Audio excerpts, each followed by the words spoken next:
Okay, so I got this question from someone on YouTube today asking how to tell the difference between intuition and fear. How do you know the difference between your intuition speaking, and how do you know the difference between that and whether or not you're just being afraid and closing your heart down? And I love this question because the truth is, when we don't listen to our intuition, we go into fear. Our intuition is very wise and it speaks to us very clearly. And you know when your intuition is speaking to you because you feel the truth in an instant. And we all have this moment, even if it's just we're just entering the relationship, or we just had this moment with a person and we have this really clear moment of that doesn't feel right.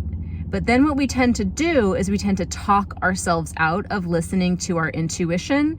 And then that's where we enter into a place of fear. That is where we end up entering into a place where we start separating ourselves and we start rejecting our own truth and our own inner voice and our own inner wisdom. And so that creates fear because now we are separated from ourselves. We've completely rejected and pushed out a part of ourselves.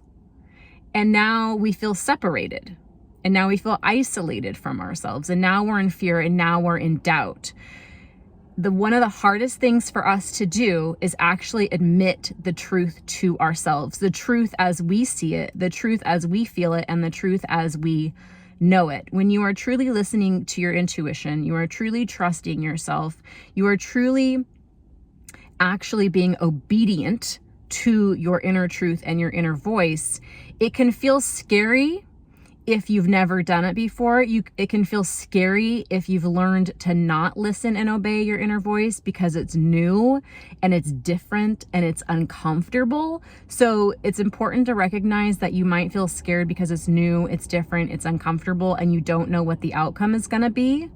As opposed to when you don't listen to your intuition, and that creates fear because you're being separated from yourself, and now you're in this whirlwind of doubt and trying to rationalize things in your mind.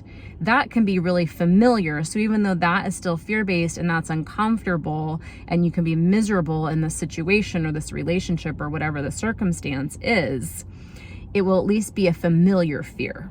So you're gonna feel probably afraid and uncomfortable either way. So why not be afraid and uncomfortable in a direction that's gonna bring you more freedom and is actually going to invite you back into yourself, back into being reunited with you. And when you're reunited with you, when you totally belong to yourself, and when you're honoring and listening to yourself, there's no fear in that. There's nothing to fear.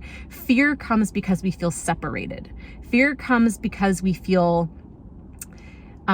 disconnected. So when we're deeply connected to ourselves and that soulful spirit, that infinite consciousness, source, God, universe, whatever you want to call it, and when we're listening to that voice that's just oh, no, or oh, yes, and we're honoring that, even if it's scary because it's new, I promise you your life is going to transform in exponential ways very, very, very quickly. So I hope you find that helpful. I love this question. If you ever have questions, please send them to me because I'm so happy to answer them. Sending you so much love today. May you stay with yourself today and always.